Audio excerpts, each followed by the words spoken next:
est-ce que pour toi, les racines de Daesh, elles se trouvent quand déjà? Elles se trouvent au départ des troupes américaines, elles se trouvent au moment de l'arrivée des troupes américaines, elles se trouvent dès la guerre froide? Bonjour. D'abord, je vous conseille, puisque même s'il n'est pas là, de lire les livres de Pierre-Jean Luizard, parce que c'est les meilleurs livres qui existent sur l'Irak en France aujourd'hui. C'était une pub gratuite, voilà. Et donc, d'où vient Daesh? Enfin, comment est né Daesh? Évidemment, il y a la naissance de Daesh, on peut dater de manière assez précise, et puis il y a les origines qui sont beaucoup plus lointaines. Pour la naissance, c'est au milieu des années 2000, dans le contexte de guerre qui se développe en Irak à ce moment-là. On a une double guerre, même peut-être une triple, en tout cas une double guerre qui est en cours en Irak dans les années 2006-2007, enfin jusqu'à 2008, qui est d'une part une guerre ou des affrontements avec les forces américaines, qui sont entrées dans le pays 3 ans plus tôt, et d'autre part, combiner en quelque sorte une guerre civile dont apparemment la forme principale est une opposition entre chiites et sunnites. Une guerre civile qui n'existait pas sous cette forme auparavant. C'est dans ce contexte-là qu'un groupe qui avait prêté allégeance à Al-Qaïda, quelque part Daesh est un enfant d'Al-Qaïda, et qui s'appelait Al-Qaïda au pays des deux fleuves, le Tigre et l'Euphrate à l'origine, décide de s'autonomiser parce qu'il est, par ses méthodes, par sa façon de faire en particulier, donc le fait qu'il crée des divisions au sein des musulmans et compagnons des musulmans sunnites, est désavoué par Al-Qaïda. Donc il y a un groupe qui se constitue à ce moment-là. Donc la naissance, c'est un contexte de guerre civile et de guerre contre une occupation étrangère, mais les origines, c'est évidemment beaucoup plus lointain. Les origines, alors, on va remonter très très loin, et disons, n'allons pas trop loin, c'est l'émergence de courants qu'on appelle communément djihadistes ou djihadistes armés. Moi, j'ai tendance à les appeler, comme beaucoup de musulmans les appellent, des takfiris, parce que le terme djihad fait référence à plein de choses. Je vous rappelle que les combattants qui luttaient pour l'indépendance de l'Algérie avaient un journal qui s'appelait Al-Moudjahid, c'est-à-dire le combattant du djihad. Que Alexandre Zinoviev, chef de la 3e internationale en 1920, avait appelé au djihad contre l'impérialisme. Donc, beaucoup de significations. Takfiri, c'est une expression pour désigner des courants idéologiques, disons dans l'islam, qui sont, on peut traduire ça par ultra-fanatiques, excommunicateurs, considérant que les autres, en dehors d'eux, ne sont pas des vrais musulmans, des choses comme ça. C'est pour ça que j'utilise souvent ce terme, mais armé. Donc cette existence d'un djihadisme armé remonte aux années de la fin de la guerre froide. Et notamment, vous savez qu'Al-Qaïda, d'abord Al-Qaïda ça veut dire la base, ça fait référence encore à une histoire, qu'est-ce que le mot veut dire, mais c'est au départ un réseau de recrutement de militants islamistes radicaux, disons, pour lutter contre les soviétiques en Afghanistan, et financé à l'époque par la CIA et les services secrets pakistanais. Et puis ça s'est complètement autonomisé, et on a eu donc des mouvements qu'on appelle terroristes. Là aussi c'est un mot pas très bon, parce que les mouvements ne sont pas terroristes, c'est les actions qu'ils mènent qui sont terroristes. C'est un mode opératoire, le terrorisme. C'est pas une philosophie politique. La petite philosophie politique est, si vous voulez, takfiri, ultra fanatique. Le mode opératoire, un certain nombre d'actions, pas toutes, et le terrorisme, c'est-à-dire ce qui a pour objectif de semer la terreur pour obtenir un certain nombre de résultats politiques, militaires, etc. Donc, les appeler terroristes, c'est un peu une simplification. Il y a eu plein d'autres terroristes dans l'histoire. Je vous rappelle que les résistants français étaient traités de terroristes aussi. Mais en tout cas, Al-Qaïda faisait des attentats se voulant exemplaires comme ça, pour créer la terreur, etc. Et par ailleurs, s'appuyer sur un État en Afghanistan. Donc ça remonte ça aux années 80.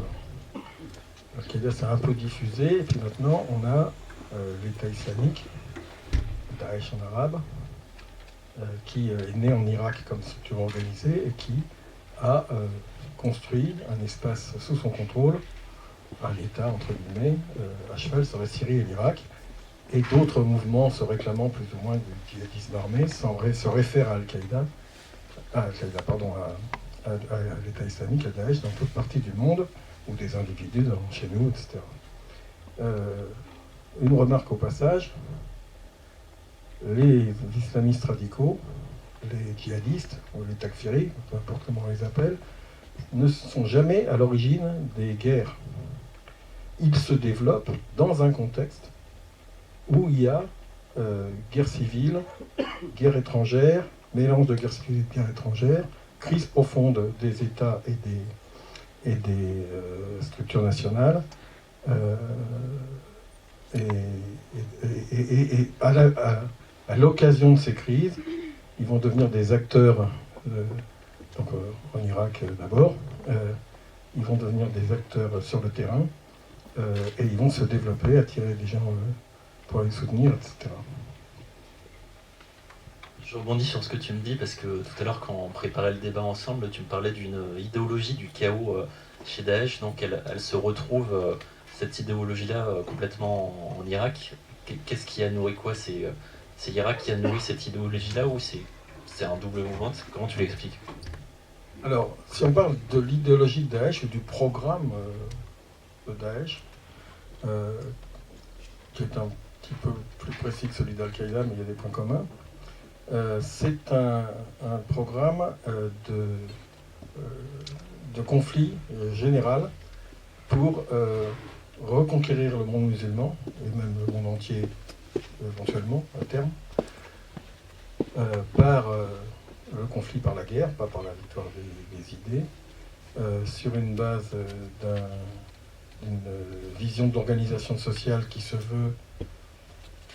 est théoriquement retournée à l'organisation sociale du premier État islamique en quelque sorte, c'est-à-dire retourner à ce qui se passait à Médine au moment où le prophète y a installé une autorité.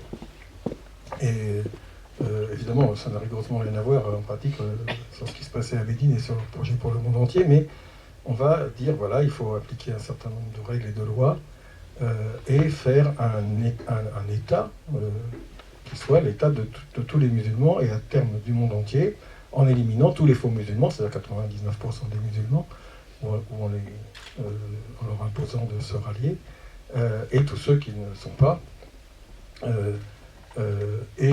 En faisant ça c'est une caractéristique propre à Daesh, par le soulèvement des masses musulmanes dans un grand conflit apocalyptique, compris avec toutes les, comme ils disent, les armées des croisés et des incroyants, pour aboutir à échéance rapide, pas à échéance dans un siècle, à échéance rapide, à la victoire du bien sur le mal.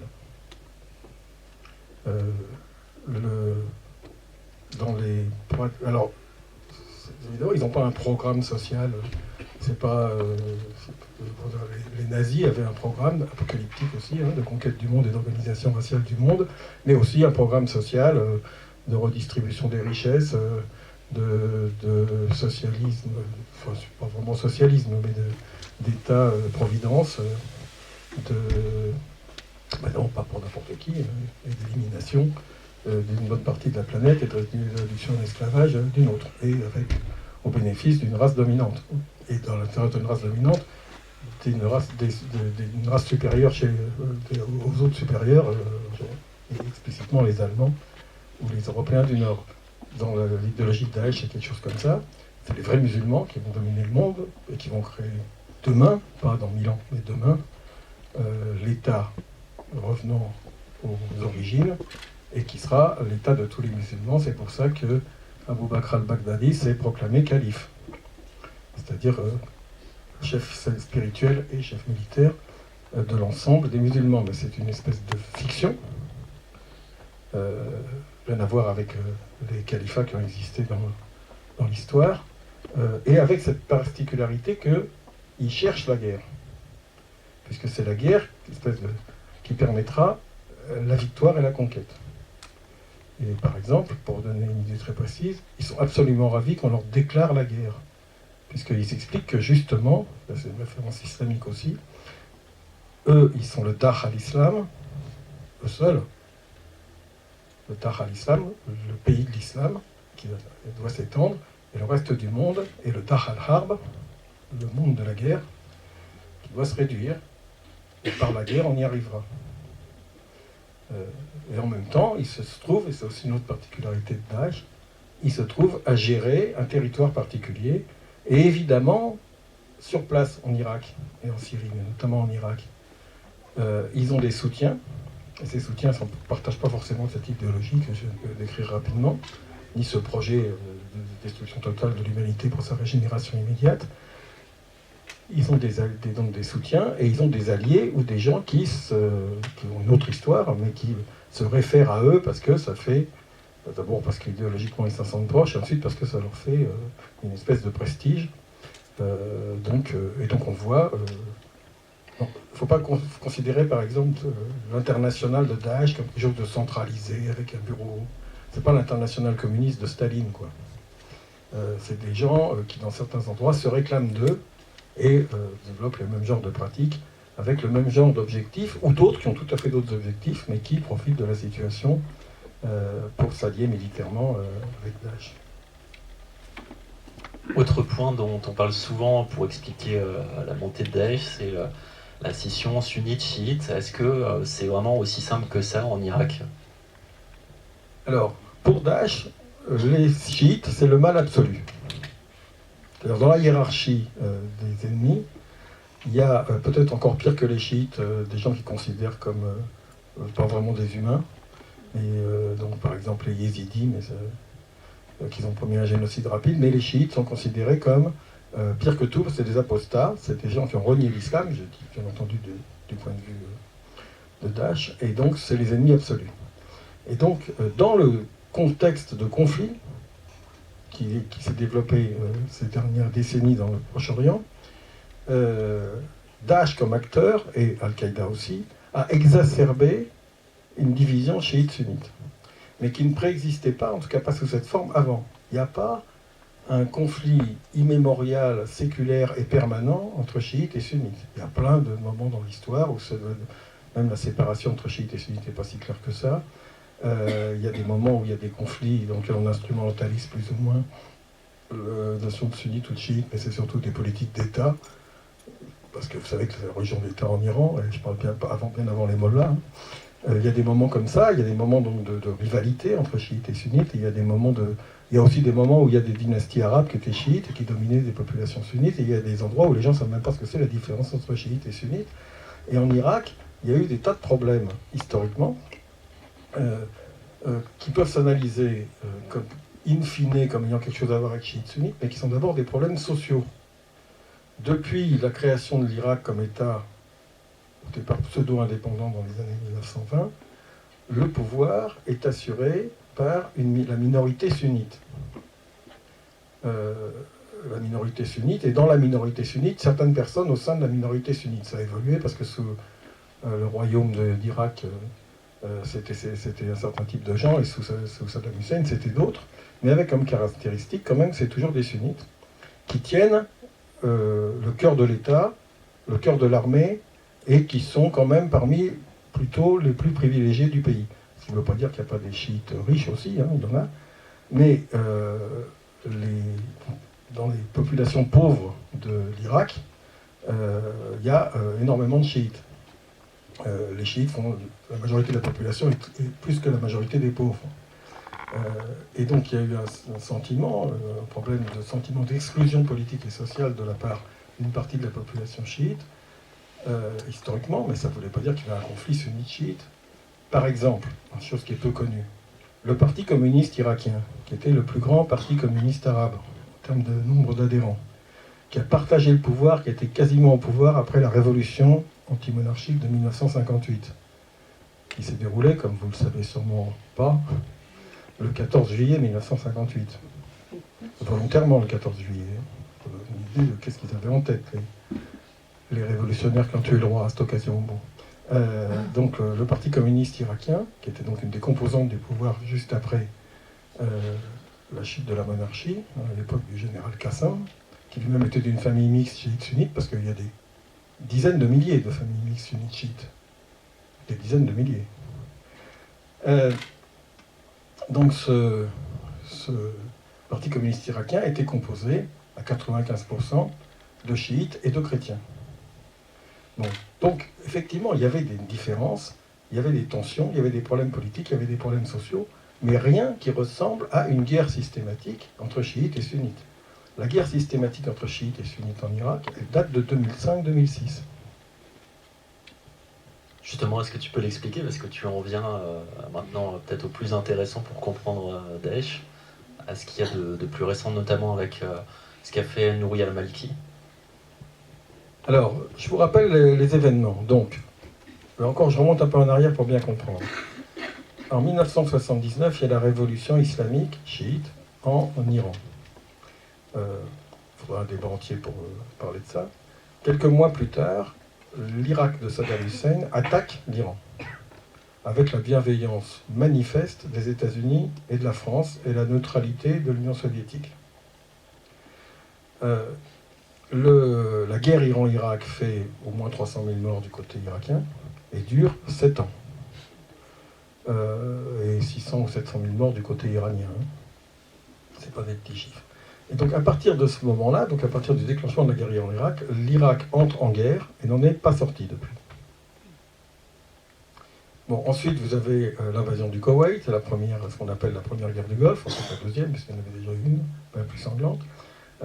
L'Irak sous embargo avec une crise très grave, la destruction de tout un tas d'acquis à l'intérieur de la société irakienne.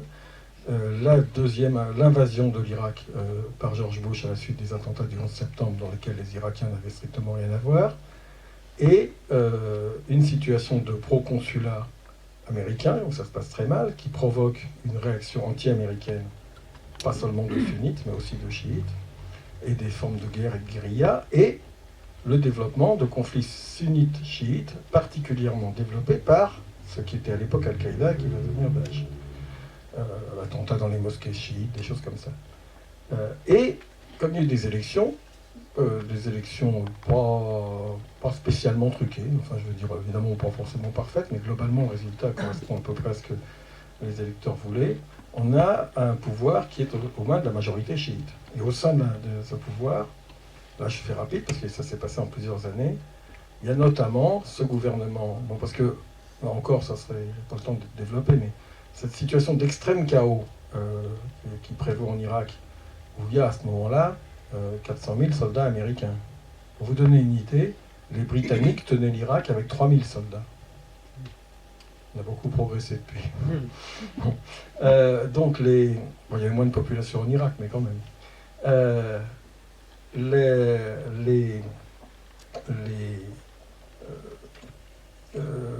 Arrivent au pouvoir. Donc il y a une stabilisation et en fait un état de paix, une tentative de réintégration des sunnites dans l'appareil d'État et dans le gouvernement, une espèce de logique d'unité nationale pas vraiment totalement réalisée, avec des compromis avec les Kurdes qui ont créé leur indépendance en fait au nord du pays. Donc le système semble s'être stabilisé et à ce moment-là arrive au pouvoir Nouri al-Maliki qui mène une politique ouvertement anti-sunnite. Avec des effets ravageurs, par exemple. Il n'y a plus d'armée irakienne depuis l'invasion américaine. D'ailleurs, il n'y avait déjà plus d'armée irakienne, de fait, en réalité, depuis la guerre Iran-Irak. Il y avait la garde nationale de Saddam Hussein, le noyau dur de l'armée, il y avait des malheureux conscrits, très nombreux, quelques officiers subalternes, qui vont servir de chair à canon au moment de l'invasion du Koweït.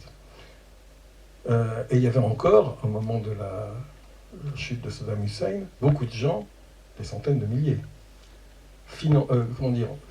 payés par l'armée. Le noyau dur militaire, c'est autre chose, mais il y avait beaucoup de gens qui étaient fonctionnaires militaires, enfin pas grand-chose d'ailleurs.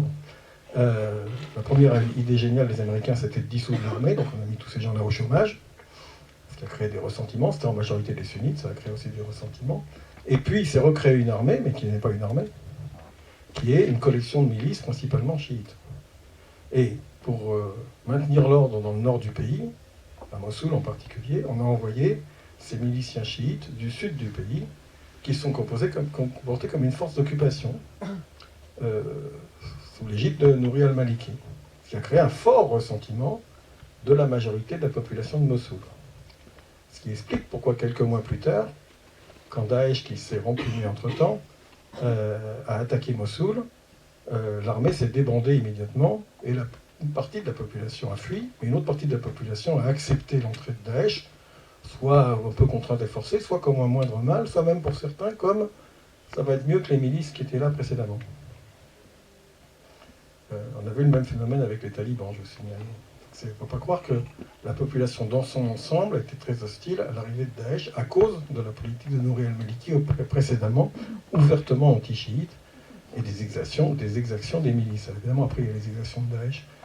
Bon, évidemment, envers tout ce qui n'était pas sunnite, puisque tout ce qui n'est pas sunnite, pour eux, est appelé à être soumis ou à disparaître, surtout s'ils sont chiites. Mais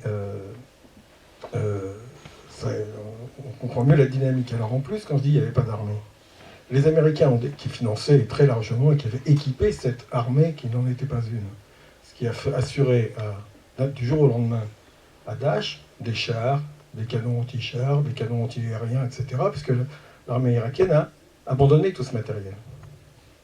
Mais les Américains ont découvert à cette occasion-là qu'il y avait 50 000 soldats irakiens fantômes. C'est-à-dire qu'ils recevaient les subventions américaines pour entretenir l'armée, mais les soldats n'existaient pas, c'est les officiers qui se le mettaient dans la poche. Ce qui donne une petite idée de la situation de gouvernance sous Nouri al-Maliki. Pour conclure, avant de laisser la parole au public, puisque je pense qu'il y a pas mal de questions dans la salle, est-ce que pour toi, la fin de Daesh, puisqu'elle ne va pas forcément passer, ou peut-être pour toi qu'elle va passer par l'intervention militaire, est-ce qu'elle passe par la stabilité de l'État irakien? Alors, j'ai dit tout à l'heure, les forces takfiri, les forces islamistes radicales, les forces djihadistes, se développent dans le contexte des guerres civiles, des crises, des moments de désagrégation. Évidemment, dans la grande zone qui va de l'Atlantique au Pakistan, la déstabilisation elle est quasi permanente depuis plusieurs générations, plus ou moins grave, pareil dans le nord dans toute la bande sahélienne. Et il y a une multitude d'effets de dislocation et de petites guerres, si je puis dire. Et c'est pour ça qu'on voit apparaître et se développer, enfin c'est dans ce contexte qu'on voit apparaître et se développer des forces qui se réclament du djihadisme. Dans le contexte irakien, ils se sont donc développés, dans le contexte irakien, donc où est la maison mère, ils se sont développés à l'occasion de ces guerres intestines.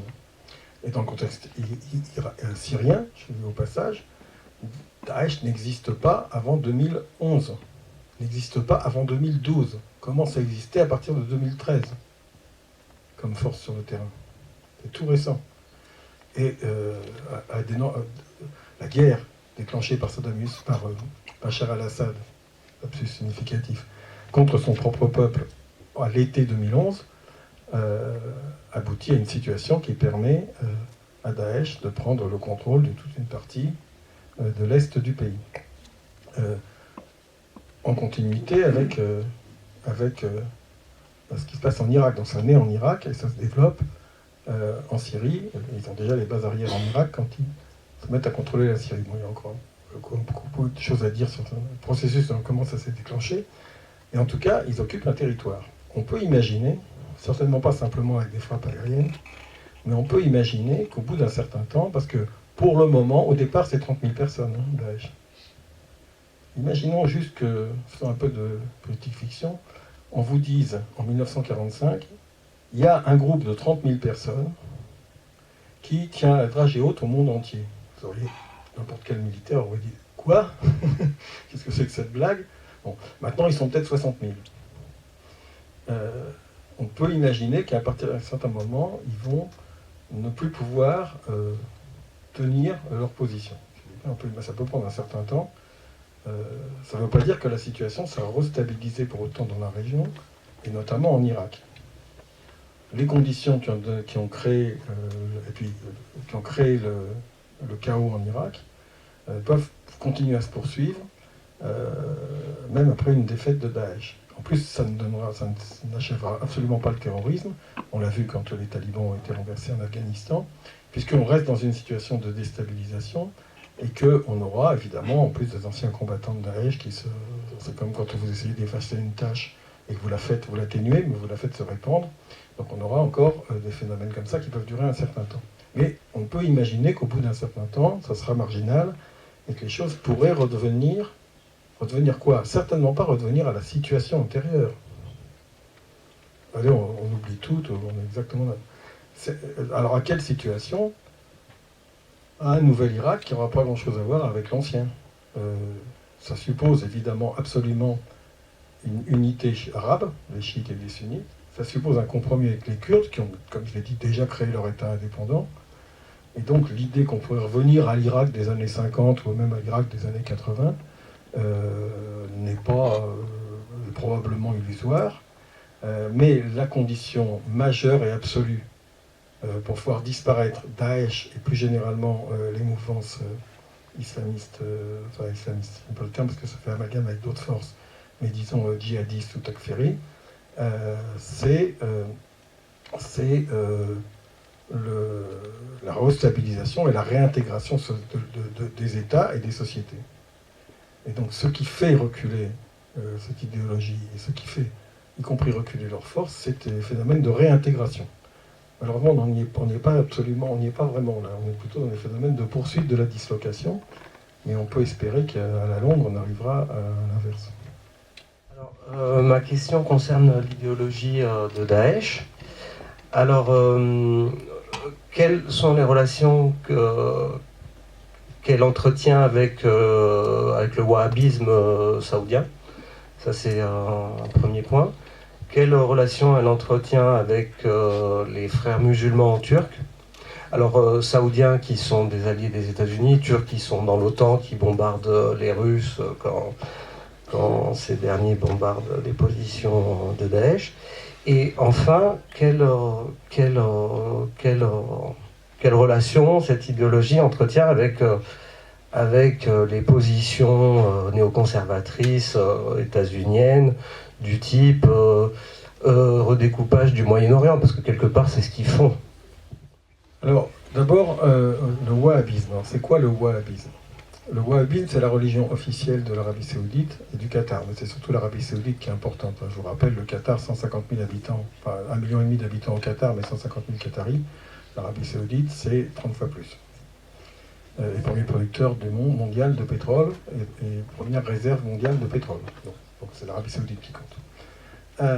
Le wahhabisme, c'est une doctrine, une interprétation à un moment donné, dans l'islam, on a décidé qu'il y avait 4 écoles juridiques, comme on dit en islam, de pensée possible ici, dans le sunnisme, dont une s'appelle le hanbalisme, ou peu importe, qui est très rigoriste, très conservatrice, disons. Il se trouve que c'était tout à fait marginal, ça a été inventé contre les Lumières et contre les mouvements réformistes au XVIIIe siècle par quelqu'un qui s'appelait Abd al-Wahhab. Et il se trouve que cette idéologie, je vais dire 2-3 mots pour illustrer, est arrivée au pouvoir avec la création de l'Arabie Saoudite en 1925, sous le férule du roi Ibn Saoud, qui a donc créé un État wahhabite. Alors, quelques exemples de ce que ça signifie le wahhabisme, pour donner une idée de quoi c'est particulièrement conservateur. Par exemple, vous savez que les gens comme Daesh interdisent la musique. Il y a une très très grande tradition de musique religieuse en islam, une magnifique tradition de musique religieuse en islam. Mais pour les wahhabites, la musique, ça distrait le croyant de Dieu, donc c'est interdit. Et pour Daesh aussi. Par exemple, pour les wahhabites, dans l'état sacré de l'Arabie Saoudite, la pratique d'autres religions est interdite. Bon, elle est tolérée dans les bases américaines, parce qu'on peut pas faire autrement, mais elle est interdite. Donc vous n'avez pas d'église, par exemple, en Arabie Saoudite. Ou du moins d'église publique. Vous en avez dans d'autres pays très conservateurs. Parce que ça, c'est le wahhabisme. Donc le wahhabisme est déjà une idéologie takfiri, en quelque sorte. Et malheureusement, l'Arabie Saoudite contrôle la Mecque et Médine, et contrôle une organisation qui s'appelle Al-Rabita, et diffuse une version de l'islam comme la sunna, la tradition, dans le monde entier.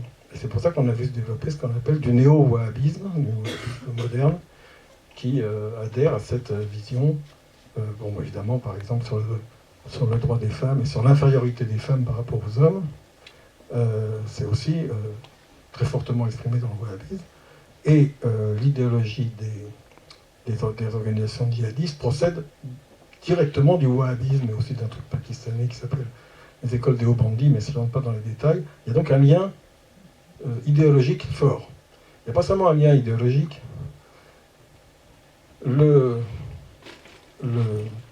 Daesh n'est pas forcément, et même probablement, directement financé par les États des pétromonarchies du Golfe. Pas directement financé. D'ailleurs, déjà, il faut savoir qu'est-ce que c'est un État dans la région, au sens où il n'y a pas une ligne directe. Mais Daesh était, et est toujours probablement, mais était largement financé par des fondations dans lesquelles des riches individus, notamment du Koweït, pas seulement d'Arabie Saoudite, financent Daesh. Et d'autre part, l'Arabie Saoudite fait partie de la coalition anti-Daesh. L'Arabie Saoudite a un budget militaire équivalent à celui de tous les autres pays arabes réunis. Pour vous donner une idée, ils ont 600 avions de guerre. Pour le moment, il doit y en avoir 3, peut-être 6. Mais pour le moment, 3 utilisés utilisés pour des reconnaissances au-dessus de l'Irak. Il y en a 100 ou 150 utilisés pour intervenir dans la guerre civile au Yémen. Donc on peut dire qu'il y a une espèce de soutien, pas seulement passif, d'une partie de la société des pétromonarchies et une très faible volonté de l'Arabie Saoudite de lutter contre Daesh. Il y a une espèce de proximité idéologique, comme j'ai dit. Il y a aussi de l'intérêt géopolitique qui n'a rien à voir avec l'idéologie, qui est la perception que l'ennemi principal pour l'Arabie Saoudite, c'est l'Iran, et que par rapport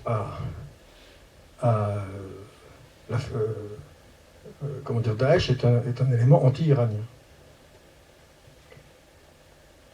Bachar est pro-iranien, et donc on est dans cette espèce de jeu géopolitique régional. Mais, donc voilà, le rapport au wahhabisme, takfirisme est très fort. C'est un peu plus compliqué, d'abord parce que ce n'est pas les frères musulmans qui sont au pouvoir en Turquie. C'est encore une autre histoire, même s'il y a des points communs. Et il n'y a rien de religieux là-dedans. Il y a un jeu de la Turquie, où il y avait un jeu jusqu'à une date récente. C'est une question de qu'est-ce qui est le problème principal de la Turquie, de faire en sorte que dans la guerre civile libanaise, libanaise encore intéressant lapsus, de la guerre civile syrienne, les anti-Bachar soient dominants, mais la Turquie soutient explicitement et ouvertement des forces anti-Bachar non djihadistes qui sont bombardées, parce que jusqu'à l'attentat contre l'avion russe dans le Sinaï, revendiqué par l'État islamique, les Russes ne bombardaient pratiquement pas Daesh. Et le tout récent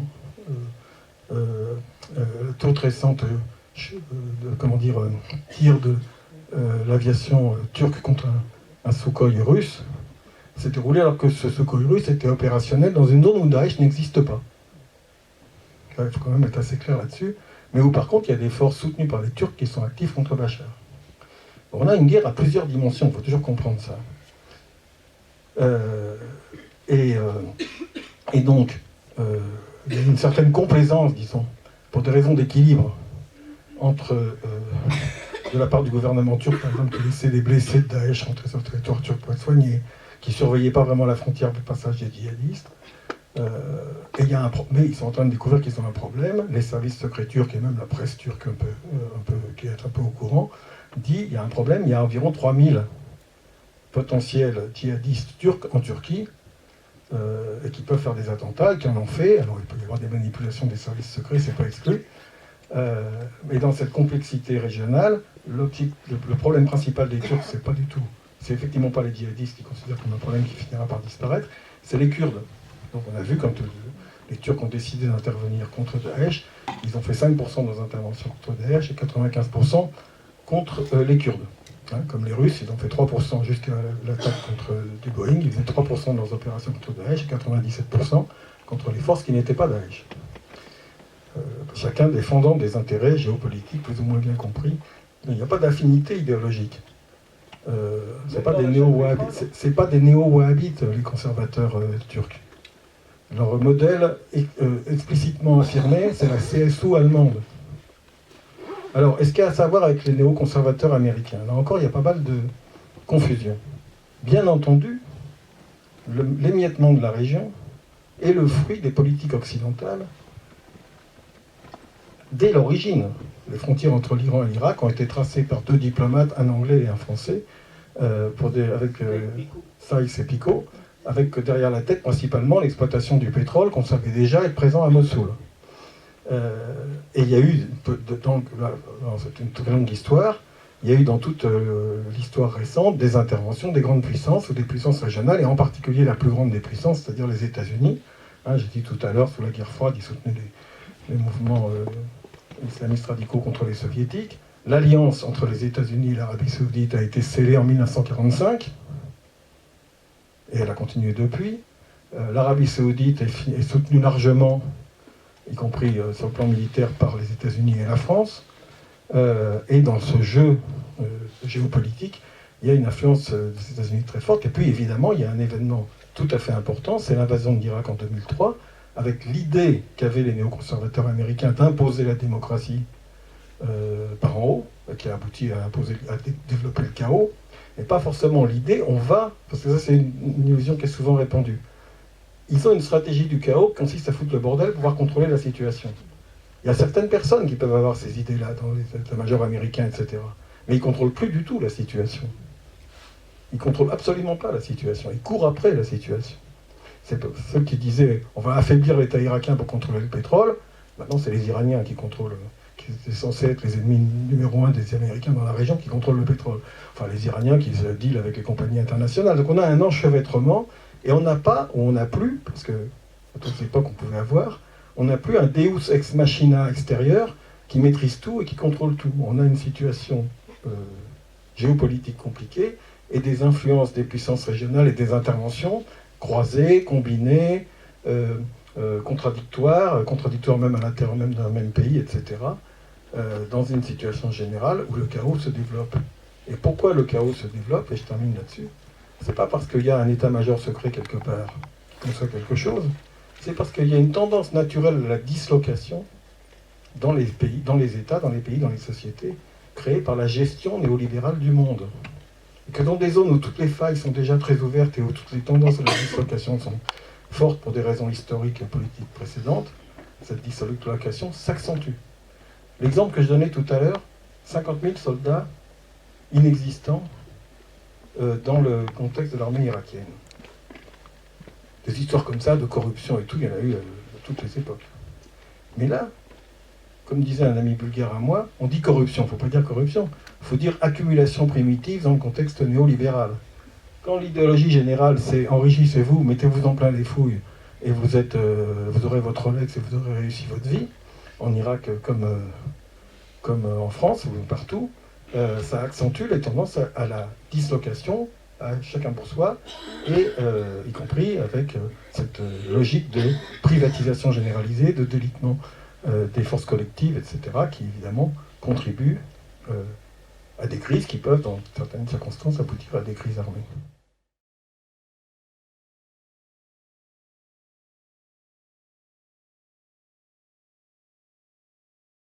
Alors, du point de vue du droit international, un État, c'est une entité qui est reconnue par d'autres États. Hein, les Nations Unies sont composées d'États. Du point de ça, c'est en termes de droit. Et donc, vous avez eu tout le débat récent sur est-ce que la Palestine est un État. La grande majorité des pays, des États, pardon, des Nations Unies disent oui. Mais un État enfin 2 États plutôt, et une dizaine de leurs alliés disent non. Donc on a ce qu'on a inventé, cette catégorie étrange qui s'appelle un État non membre de l'ONU, qui est appliqué à la Palestine et au Vatican. Bon, c'est pas curieux, mais c'est comme ça. À un moment, il y avait je ne sais plus quelle île du Pacifique dans la même situation. Mais c'est des États, donc ils sont reconnus comme personnes morales en quelque sorte. Et puis il y a des gens qui s'autoproclament État, et qui peuvent être reconnus d'ailleurs par certains. Par exemple, la France libre du général de Gaulle, s'autoproclamait État. Encore plus quand ils ont créé le gouvernement provisoire de la République française à Alger. A été reconnu par exemple, il a été reconnu comme État par les États-Unis comme 1943. Bon, et puis il était venu réellement un État quand il y a eu la libération. Donc l'État islamique s'autoproclame État. Mais il faut bien comprendre que quand ils disent État islamique, ils veulent dire khalifa. C'est-à-dire l'idée c'est nous avons créé nous sommes Médine. Dans l'histoire du prophète, le prophète se retire à Médine parce qu'il est persécuté à la Mecque, hein, c'est le Hijra, l'Hégire, la fondation officielle de l'islam. Il crée un État, on peut appeler ça comme ça, même si pas du tout un État moderne, c'est dans le contexte de l'époque, à Médine, et il reviendra à la Mecque plus tard, et à partir de ce noyau se créera un empire. Là encore, c'est pas la même chose qu'un État moderne, mais quelque chose qui c'est un État. Et donc dans l'idéologie de Daesh, ils viennent de faire ça, eux, c'est Médine. Et puis à partir de Médine, ils feront l'Empire. Donc c'est pour ça qu'ils s'autoproclament État et qu'ils tiennent beaucoup à s'autoproclamer État. Par comparaison, l'Afghanistan sous les talibans s'autoproclamait simplement Émirat. Parce qu'il n'avait pas vocation à conquérir tout le monde musulman. Alors, est-ce que c'est un État en vrai? En tout cas, dans les territoires qu'ils contrôlent, ils lèvent des impôts, ils prélèvent des taxes, ils font régner leur ordre, comme on peut l'imaginer. Ils assurent un certain nombre de besoins élémentaires de la population, etc. Et donc, quelque part, c'est pas un État au sens propre, mais il y a quelque chose d'une mini-puissance étatique. Alors, sur les financements, j'ai dit tout à l'heure, il y a une partie des financements qui viennent du Golfe, et pas forcément des dirigeants, mais une partie des sociétés, des pétromonarchies. Et de ce qu'on dit, en tout cas, par exemple Jean-Pierre Luzer ou d'autres chercheurs, disent beaucoup du Koweït. Ça serait intéressant d'essayer de réfléchir pourquoi, pas seulement d'Arabie Saoudite. Pour Daesh, j'entends, pas forcément pour d'autres forces qui peuvent être financées par des États.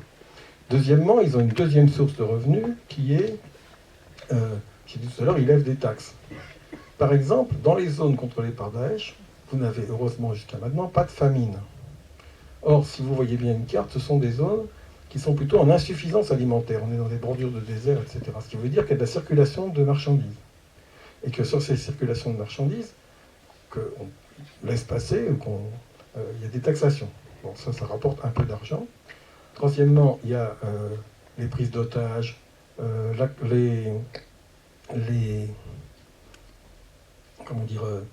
contrebande d'objets pillés sur les champs de fouilles, des antiquités, qui rapportent beaucoup. La vente du pétrole produit en Syrie et dans quelques endroits qu'ils contrôlent en Irak, en contrebande. Ils utilisent des filières de contrebande qui en fait existaient avant, qui se retrouvent ensuite sur le marché mondial assez difficile à tracer. Tout ça réuni fait que le budget de Daesh, évidemment on ne connaît pas, mais c'est une évaluation qu'on peut faire assez facilement, correspond peut-être à 4 jours de dépenses faites par des frappes aériennes. Parce que vous n'avez pas idée combien ça consomme de pétrole un avion de chasse moderne. Enfin, 4 jours, j'exagère peut-être, mais un mois. En fait, ce n'est pas un très gros budget. Mais avec ce petit budget, relativement à d'autres forces, et en particulier aux grandes puissances que nous sommes, mais avec ce petit budget, ils font beaucoup de dégâts, c'est évident. Dans le contexte irakien ou syrien, par exemple, une des caractéristiques qui a fait une relative force de Daesh, au moins dans les premiers temps quand ils avancent, c'est que les combattants de Daesh ne pillent pas. Et qu'ils ont un peu d'argent et qu'éventuellement ils payent le commerçant chez qui ils rentrent. Remarquez, les nazis faisaient ça quand ils sont entrés en France. Ils ne pillaient pas. Ils payaient leur essence. Alors que les combattants des autres fractions pillent, aussi parce qu'ils n'ont pas d'argent. Donc s'il faut bouffer, on se sert à l'épicerie du coin, c'est tout simple. Mais, et c'était vrai en Irak aussi, ça, hein, où l'armée étant essentiellement des milices, il y en a quelques-uns qui se servaient. Et donc ça veut dire qu'ils avaient un petit peu de monnaie et qu'ils essayaient de se faire bien voir par la population. Dans un premier temps, ça peut marcher, comme je disais, bref, moins pire que d'autres, et puis après, évidemment, on peut déchanter. Je signale que jusqu'à une date toute récente, tous les fonctionnaires de Bachar al-Assad étaient payés pour maintenir l'influence de l'État contrôlé par Bachar dans la société, sauf dans les zones tenues par les rebelles non Daesh. Ça veut dire que vous aviez jusqu'à une date récente encore des fonctionnaires de Bachar payés à Raqqa ou à Deir el-Zor dans des régions contrôlées par Daesh, qui d'ailleurs n'était pas très gênant pour Daesh parce qu'ils prenaient des impôts dessus. Et d'où venait l'argent pour Bachar? Il venait d'Iran, c'est-à-dire c'est les Iraniens qui finançaient l'appareil d'État de Bachar pour maintenir des allégeances.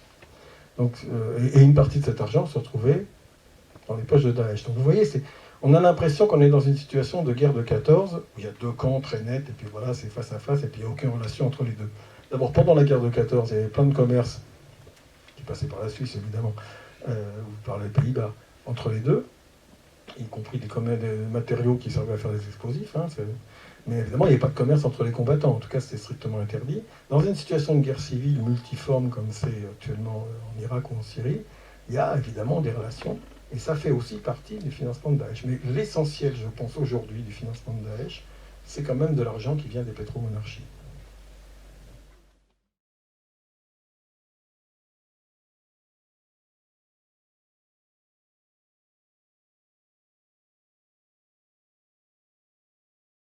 Je rappelle juste comment ça démarre la guerre civile syrienne. Vous avez, dans le contexte du printemps arabe, un mouvement populaire qui démarre. Je ne rentre pas dans les détails. Si ça vous intéresse, j'ai écrit un bouquin là-dessus qui s'appelle La perle et le colonel, enfin sur les révolutions arabes et notamment le mouvement syrien. Donc il démarre pour des raisons politiques et sociales, qui est un mouvement qui démarre au sud de la Syrie et qui va s'étendre progressivement un peu partout. Et qui est un mouvement qui se veut explicitement non violent et qui se veut explicitement unitaire. On peut dire que c'est si simple que ça dans la mise en pratique, mais pour les proclamations, dans les revendications, il y a l'idée le peuple syrien est un contre la division, et il y a l'idée on ne veut pas la militarisation de l'intifada. J'utilise les mots des révolutionnaires de l'époque. Et il y a des revendications, notamment d'élections libres. Il n'y a pas, même pas au départ, le renversement de Bachar. C'est une demande de réforme.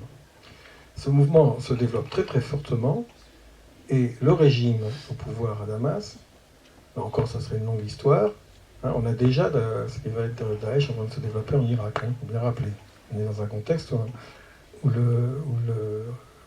la remontée de la guerre civile en Irak est en train de se faire et où on voit Daesh qui est en train de conquérir des positions.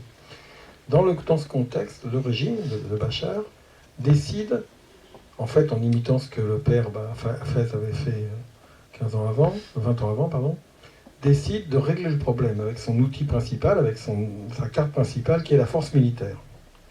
Donc il décide que la solution du problème, ça ne sera pas la répression policière, ça ne sera pas la négociation, ça sera la guerre.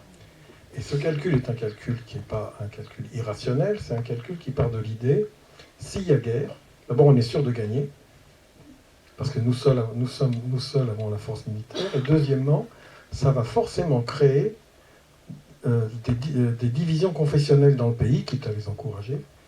Je rappelle qu'il y a l'habitude de 15 ans de guerre au Liban avant, où la Syrie était un acteur actif. Ça va forcément se confessionnaliser, et on va avoir ralliement à nous de toutes les minorités, de presque toutes les minorités, et de la bourgeoisie, qui aura peur pour son business. Ce calcul ne fonctionne pas. C'est-à-dire que, effectivement, la première partie fonctionne, on passe de la révolte à la guerre. La deuxième partie fonctionne, la guerre se confessionnalise et a tendance à devenir une guerre de tous contre tous. Mais la troisième partie ne fonctionne pas, on ne gagne pas. Si à l'époque, on avait donné aux forces le laïc est un mauvais terme, mais disons aux forces non réactionnaires qui s'exprimaient contre Bachar, la simple possibilité d'abattre des hélicoptères de Bachar, on aurait envoyé un message très clair qui est la victoire militaire est impossible. Donc il faut chercher une négociation, etc. Ça a été envisagé à l'époque et par les Turcs et même par les Français. Ça a été refusé absolument par les Américains sur injonction absolue d'Israël, qui a dit pas question de laisser traîner des armes antiaériennes modernes entre des mains qu'on ne contrôle pas. Et donc la guerre a suivi son cours, et à la surprise générale, l'armée syrienne, infiniment plus forte en apparence, n'a pas gagné. D'une part parce qu'il y a eu des désertions massives en son sein, et c'est à ce moment-là, il faut le rappeler, que Bachar al-Assad a libéré 700 prisonniers djihadistes qui étaient dans ces prisons, dont certains étaient gardés au frais.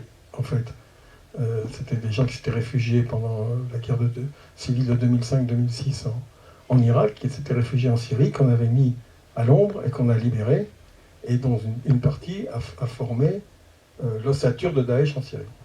L'objectif aussi des services secrets syriens à l'époque était le meilleur ennemi possible qu'on peut avoir, c'est des islamistes radicaux fous, parce qu'on montrera qu'on est l'avant-garde de la résistance contre ces fous. Et donc pendant 3 ans, il n'y a pratiquement pas eu de combat, sauf à Deir el-Zor, entre Daesh et les forces de Bachar. Pas parce qu'ils sont amis, ils ne sont pas du tout amis, mais parce qu'ils avaient des intérêts mutuels.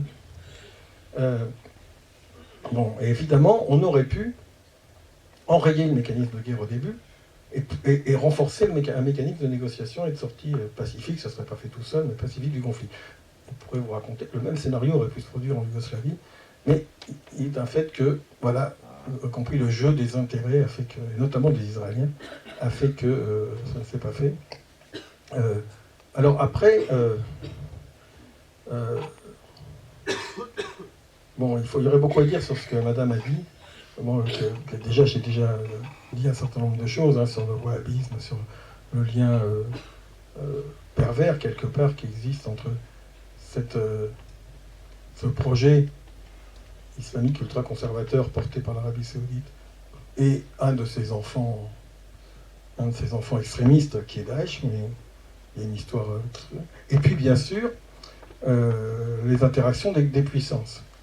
Bon, évidemment, j'ai dit tout à l'heure, on est dans une situation chaotique où les puissances courent un peu après l'événement plutôt que de le précéder. Ce qui est un peu l'inverse de ce qui se passait au XIXe siècle. Il ne faut pas oublier qu'on est dans un jeu multi-acteurs, avec effectivement le fait que chacun a un adversaire principal qui n'est pas le même que l'autre. Pour les acteurs régionaux, le problème principal pour la Turquie, c'est les Kurdes. Je rappelle que la Turquie d'Erdogan et Bachar el-Assad avaient, dans les années 2000, fait pacifier leurs relations, ouvert les frontières, ont circulé sans visa d'un pays à l'autre, et créé, donc de Bachar, et créé une situation économique très très ouverte, avec l'objectif carrément de déboucher à terme sur une zone de libre-échange et un marché commun, parce que c'était bénéficiaire pour les entreprises turques qui investissaient beaucoup en Syrie. Ils investissaient beaucoup au Kurdistan d'Irak aussi. Donc il y avait une politique régionale, hégémonique c'est peut-être trop de forme, mais de puissance régionale de la Turquie, principalement commerciale et pacifique, aussi un peu culturelle, qui s'était développée avant des années de la première décennie des années 2000, et après les révolutions arabes, etc. Donc la Turquie est un acteur qui a son jeu propre. L'Arabie Saoudite, son problème principal c'est le chiisme. Une des raisons principales pour lesquelles son problème principal c'est le chiisme, c'est que dans la province de la côte du Golfe, où se trouve 90% du pétrole saoudien, la population est à grande majorité chiite, arabe, mais chiite. Et donc il y a une inquiétude panique de l'État saoudien, qui quelque part est un État qui ne se sent pas fort. Pourquoi ils ont 600 avions de combat? C'est des gens qui viennent du Neige, c'est comme si la France était contrôlée simplement par les Auvergnats. Je n'ai rien contre les Auvergnats, ma grand-mère était auvergnate, mais c'est pour vous donner une idée.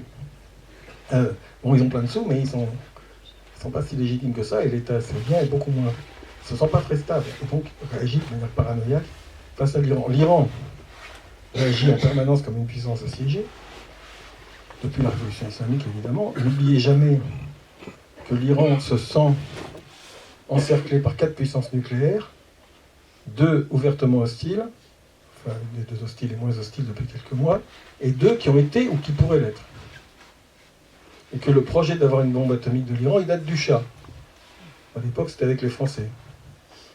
Les 2 puissances nucléaires hostiles, c'est Israël et qui a déjà menacé l'Iran de frappe.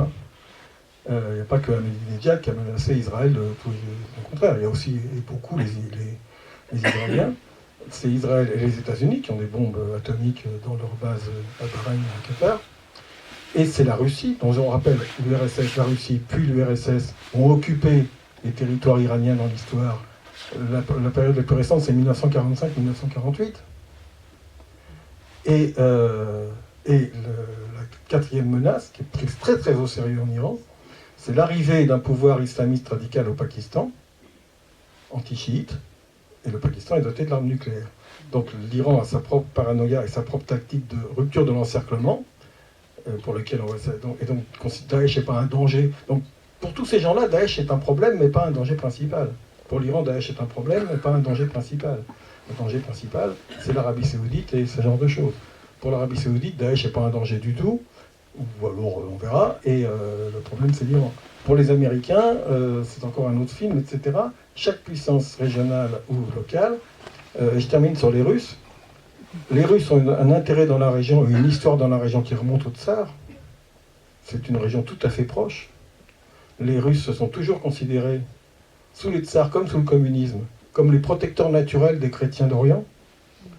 Les Français aussi, mais pas les mêmes chrétiens. Les accords militaires entre la Russie et la Syrie datent de 1956, bien avant Hafez al-Assad et tout ça.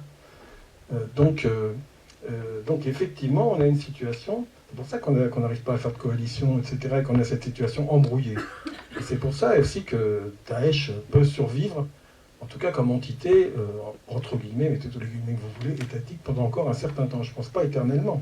Mais encore une fois, le jour où on aura liquidé Daesh, il faut se rappeler qu'on a déjà liquidé une fois à Fallujah, en Irak, en 2006-2007, le jour où on aura liquidé, on n'aura pas résolu les problèmes du djihadisme qui disparaîtra pas comme ça, parce qu'on aura liquidé ces fous furieux en Syrie.